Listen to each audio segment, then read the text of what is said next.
White River.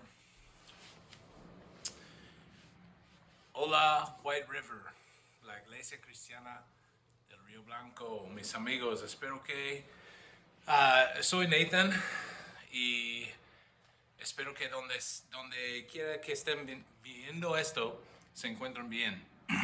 Tenía muchas ganas de estar con ustedes de nuevo, pero debido a las condiciones climáticas, el pastor Miguel me pidió que grabara este mensaje, así que lo estoy grabando el sábado por la noche, mientras sigue nevando afuera, acompañado por uno de nuestros gatitos, todos que tienen nombres mexicanos. Él se llama Oxo. La iglesia online, así por internet, es útil a veces, pero nunca reemplazará el reunirnos en persona, especialmente para una congregación de latinos. Espero con ansias los abrazos y la calidez de estar juntos la próxima vez que nos vemos. Como siempre, me siento honrado de compartir un mensaje del Señor con esta maravillosa comunidad y agradezco a mi querido amigo, el pastor y capellán Miguel, por la invitación. El sermón de hoy se titula Los hermanos y nuestro texto bíblico son los primeros 16 versículos del capítulo 4 de Génesis, la famosa historia de Caín y Abel.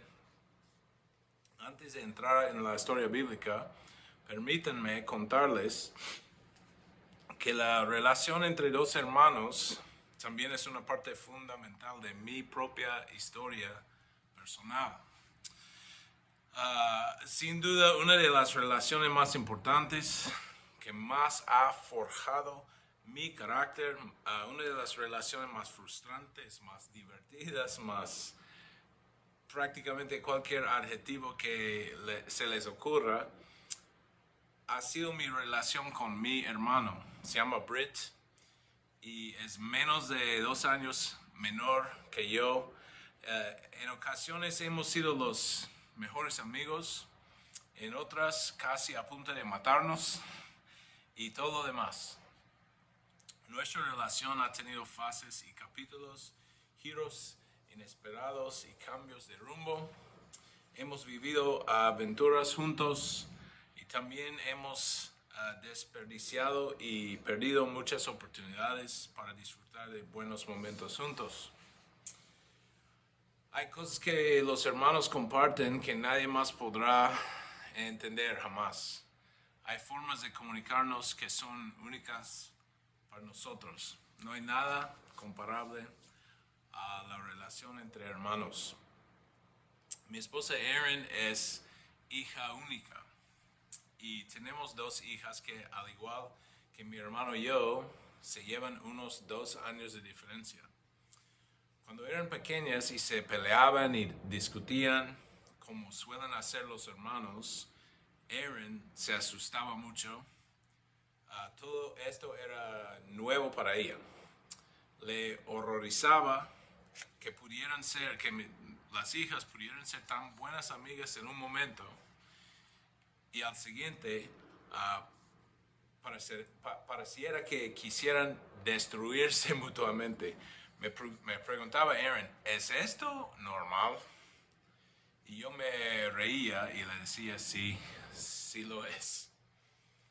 Después de 44 años de ser hermanos, me alegra decir que nunca maté a Britt. Está vivo y bien en Georgia. Y obviamente él tampoco me mató a mí, a menos que este video sea generado por IA. Sobrevivimos a la hermandad el tiempo suficiente para llegar a una etapa en la que, aunque no estamos de acuerdo en todo, coincidimos en la mayoría de las cosas, incluidas las más importantes. Nos apoyamos mutuamente y nos deseamos lo mejor y lamentamos no poder pasar más tiempo juntos. Y tratamos de enseñar a nuestros hijos las lecciones que aprendimos, lo que se debe hacer y lo que no, sobre cómo deben tratar a sus propios hermanos. Lamentablemente, los dos hermanos de nuestra historia bíblica de hoy nunca llegaron a ese punto. En cambio, su historia terminó en tragedia. Y hemos visto en Génesis, hemos visto cómo el pecado separa. El pecado, que es elegir nuestro propio camino en lugar del camino de Dios, separa a las personas de Dios, separa a hombres y mujeres. Y ahora veremos en la historia de Caín y Abel cómo separa a un hermano de otro. Leemos Génesis 4, 1 a 16.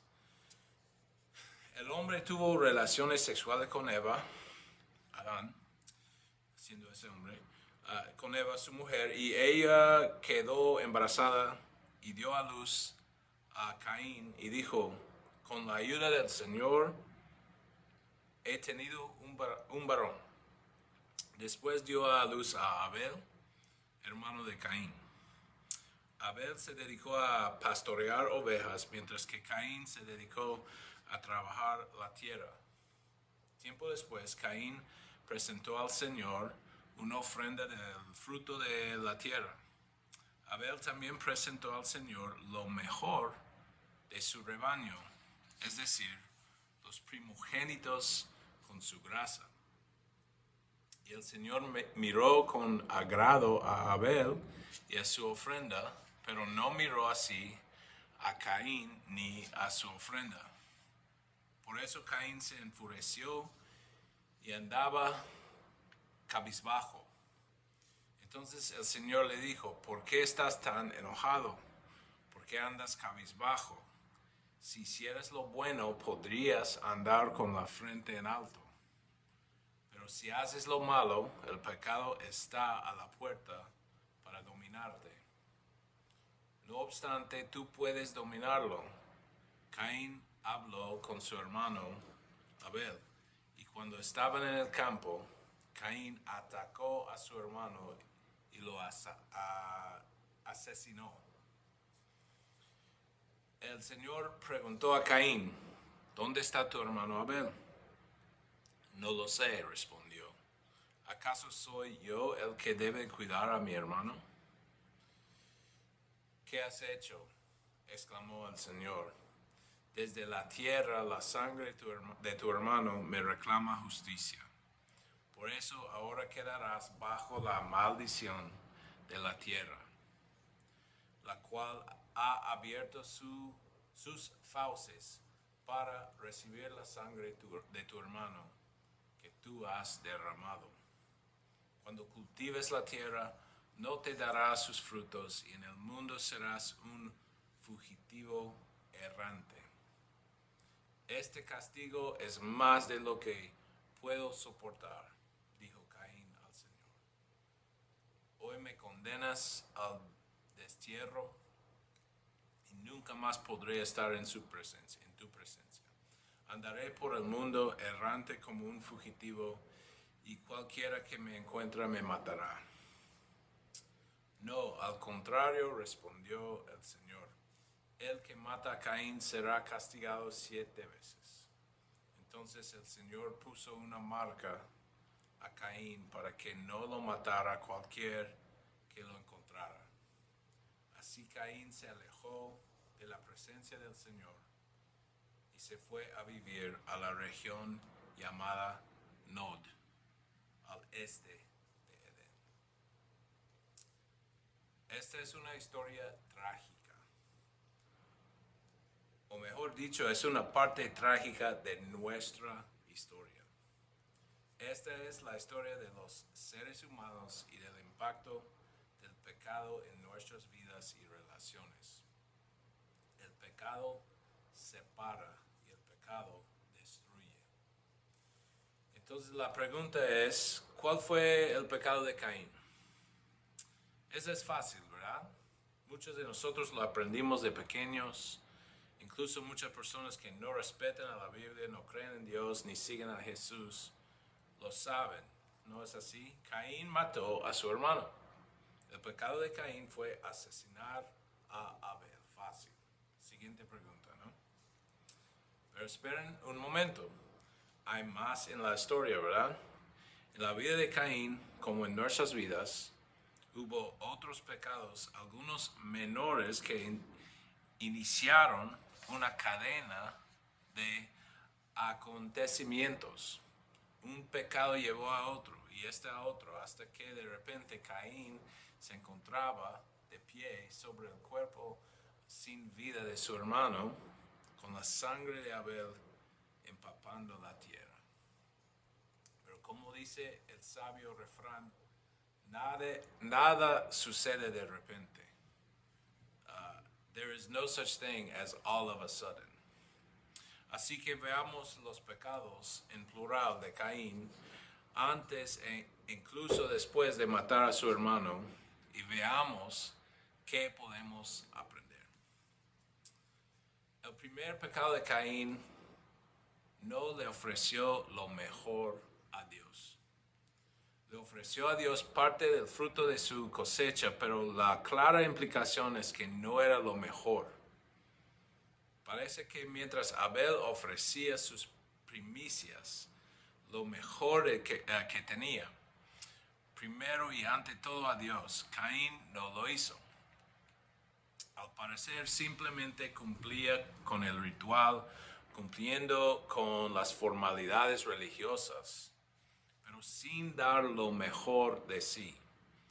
Y como la Biblia nos dice una y otra vez, esto no está bien, porque nuestro Dios es un Dios celoso. No nos guste o no, Dios insiste en que lo ofrezcamos lo mejor.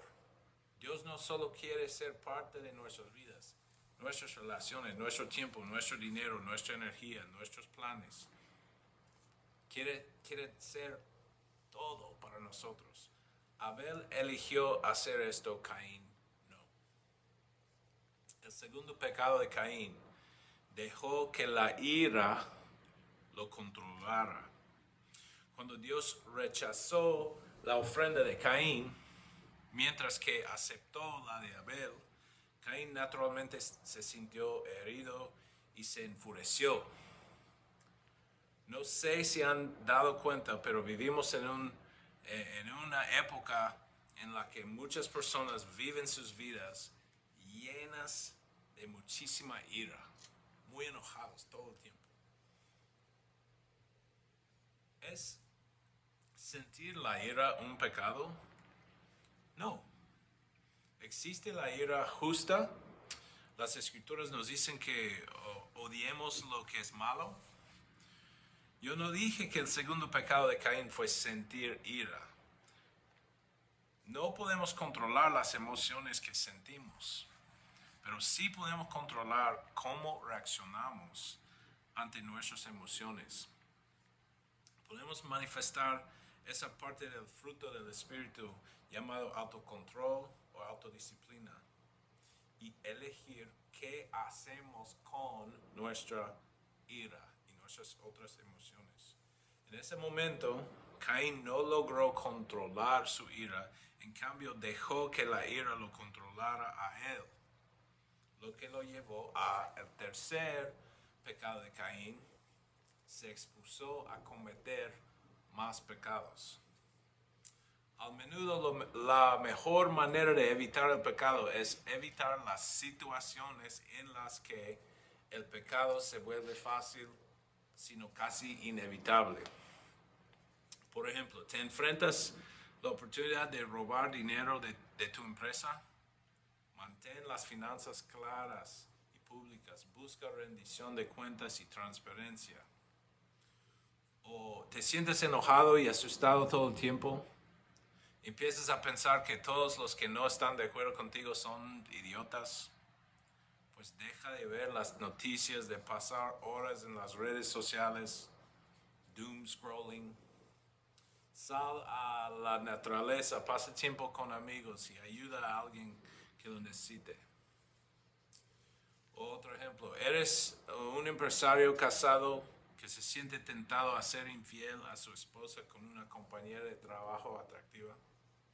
Pues no te quedes a solas con esa persona. En cambio, ve a casa e invierte en tu matrimonio. O eres un joven cristiano que desea honrar a Dios con sus decisiones sexuales. Pues no te quedes a solas en la oscuridad sin nadie más alrededor. Evitar esa situación tentadora es la mitad de la batalla o más, o incluso más. Cuando se trata del pecado sexual en particular, la Biblia nos dice, no coquetees, huye, corre, huyan de la inmoralidad. Date la vuelta y corre de las situaciones que sabes que probablemente te llevarán al pecado. Entonces, versículo 8. Entonces Caín le dijo a su hermano Abel, vamos al campo. Y mientras estaban en el campo, solitos allí, Caín atacó a su hermano Abel y lo mató. Antes de que Caín cometiera el terrible pecado de asesinar a su hermano a solos en aquel campo, lo invitó a estar a solas con él allí. El pecado que presidió al pecado grande. El pequeño pecado que preparó el terreno para el gran pecado. Ok, el cuarto pecado de Caín, asesinó a su hermano. Ese es el que todos conocemos. Atacó a su hermano. ¿Y quién no ha hecho algo así alguna vez? A atacar de alguna manera de un familiar, de alguien cercano. Pero no se trató de una simple pelea entre hermanos. Caín no solo golpeó a Abel, sino que lo mató. Dejándose llevar por la ira y poniéndose en una situación tentadora, sin nadie más alrededor, cometió el crimen verdaderamente horrible y trágico. El quinto pecado de Caín, mintió a Dios. Cuando Dios le preguntó a Caín dónde estaba su hermano Abel, la respuesta de Caín fue una mentira descarada. No lo sé. De todos los pecados que cometió Caín y que tú y yo cometemos, este es posiblemente el más estúpido. Cuando le mentimos a Dios, por favor, Dios lo sabe todo.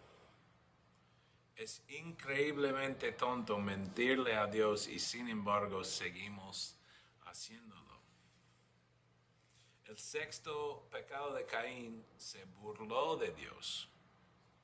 Como si no fuera suficiente mentirle a Dios y decir que no sabía dónde estaba Abel, Caín decidió empeorar las cosas preguntándole a Dios, ¿acaso soy el guardián de mi hermano?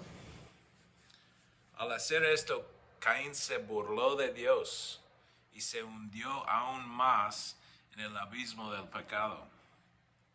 En nuestros bien intencionados esfuerzos por centrarnos en la increíble gracia de Dios, a veces suavizamos el mensaje del poder, la autoridad y la justicia de Dios. Con Dios no se juega.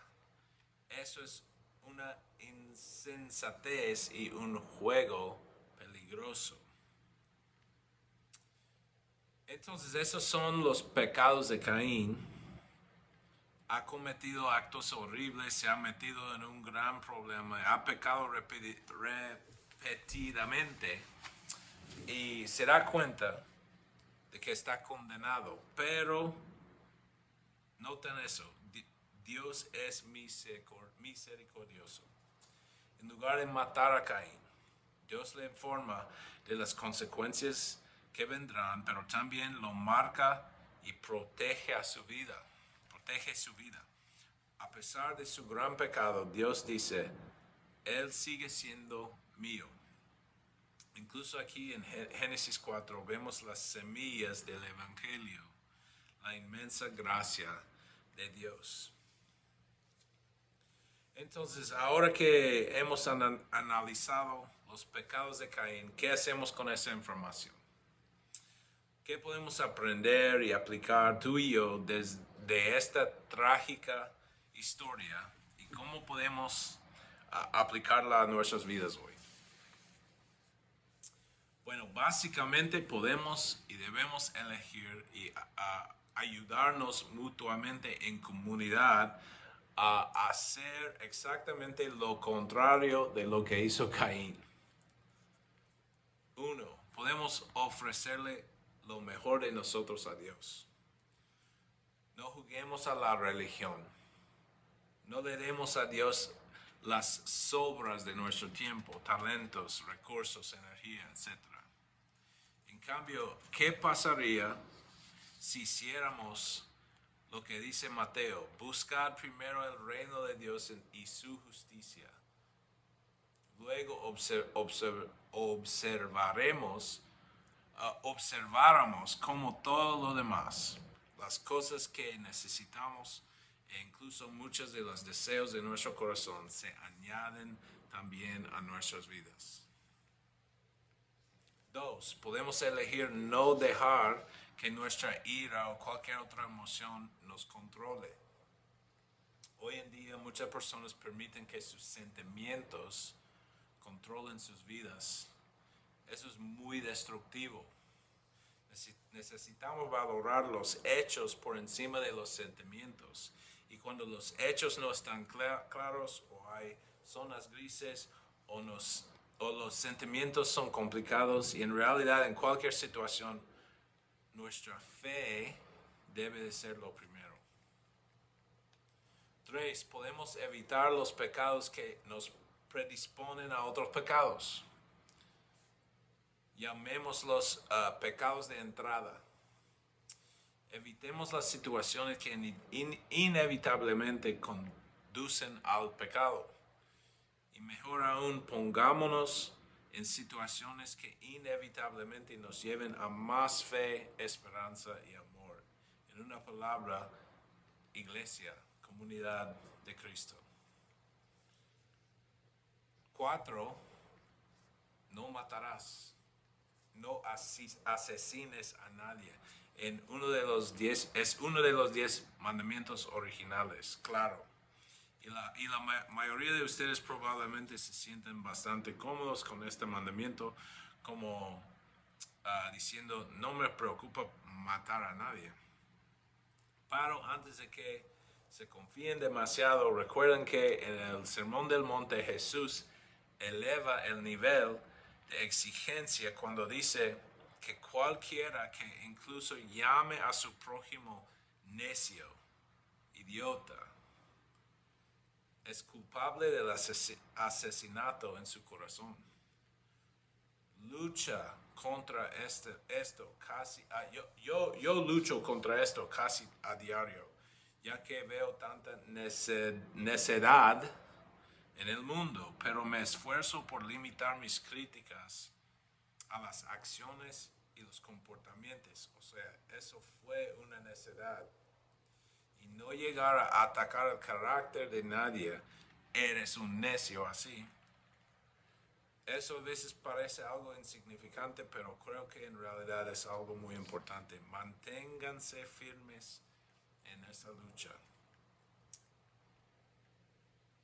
5. Dile la verdad a Dios. Dios ya lo sabe de todos modos. Deja de mentirle a Dios. Deja de mentirte a ti mismo. Ríndete ante aquel que te creó, que te formó en el vientre de tu madre, que te ama inmensurablemente.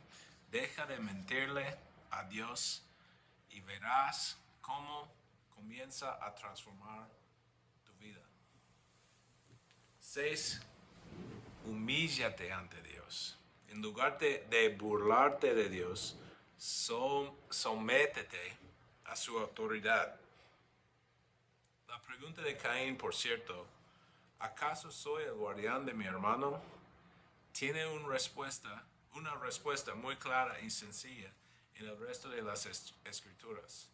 La respuesta es sí. Sí lo eres. Sí eres el guardián de tu hermano. Todos somos responsables los unos a los otros. Una de mis palabras griegas favoritas del Nuevo Testamento es alelon, traducida como unos a otros o mutuamente. Esta palabra aparece unas 100 veces más o menos en el Nuevo Testamento. Aquí tienes solo unos pocos ejemplos.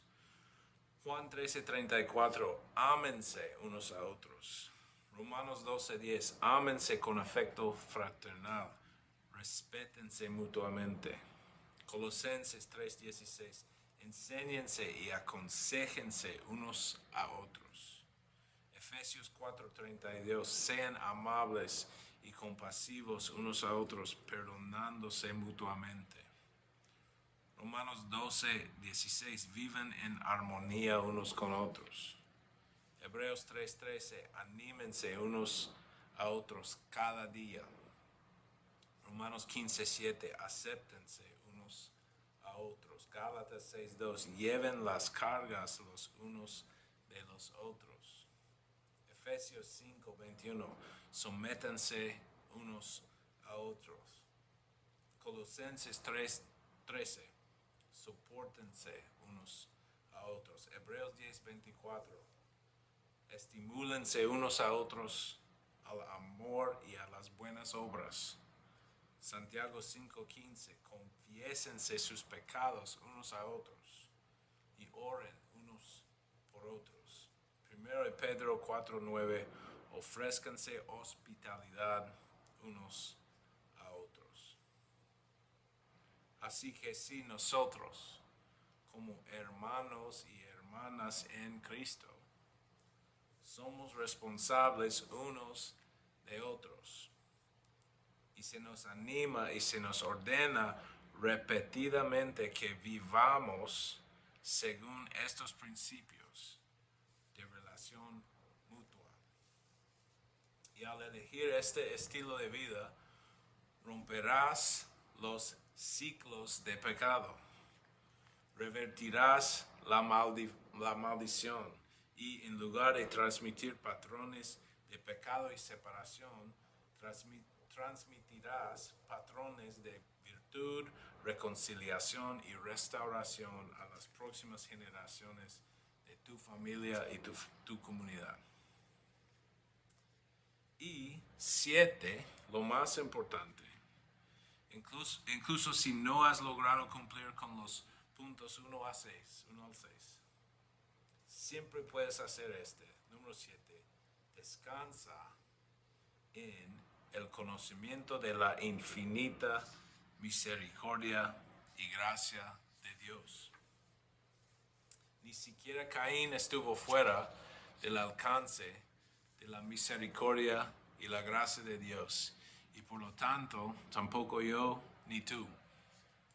Siempre hay otra oportunidad con nuestro Dios, gracias a Dios. Así que cuando peques, vuelve a empezar. Apóyate una vez más en la obra consumada de la cruz.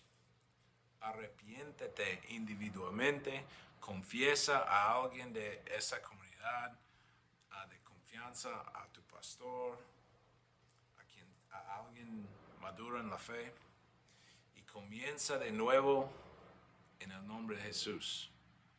Caín vivió su vida y cometió sus pecados bajo la antigua ley, y aún así experimentó la misericordia y la gracia de Dios. Pero ahora, estoy leyendo de Romanos capítulo 3, pero ahora la justicia de Dios se ha manifestado aparte de la ley, aunque la ley y los profetas dan testimonio de ella. La justicia de Dios por medio de la fe en Jesucristo para todos los que creen, porque no hay distinción, pues todos han pecado y están destituidos de la gloria de Dios y son justificados gratuitamente por su gracia, mediante la redención que es en Cristo Jesús. Recuerden, iglesia, el pecado separa, pero el amor, la misericordia, la gracia y el perdón de Dios restauran las relaciones. No importa cuán deterioradas están las cosas entre tú y Dios, entre tú y tu esposo o esposa, entre tú y tus hermanos o cualquier otra relación o otro aspecto de la vida. Nunca estás demasiado lejos de nuestro Dios gracias a la obra consumada de Jesucristo en la cruz y a la tumba vacía de su resurrección. Nada, ni siquiera la muerte puede separarnos ahora. Buenas noticias para Caín, buenas noticias para Abel, buenas noticias para ti y para mí. Amén. Bien, White River, que Dios los bendiga y los proteja. Manténganse salvos y abrigados hoy, esta semana. Y únense a mí mientras termino con una oración. Y ya han escuchado esa oración, pero es apropiado para hoy. Padre nuestro, que estás en el cielo, santificado sea tu nombre. Venga a nosotros tu reino. Hágase tu voluntad en la tierra como en el cielo. Danos hoy nuestro pan de cada día. Perdona nuestras ofensas, como también nosotros perdonamos a los que nos ofenden. No nos dejes caer en la tentación y líbranos del mal. En el nombre del Padre, del Hijo y del Espíritu Santo.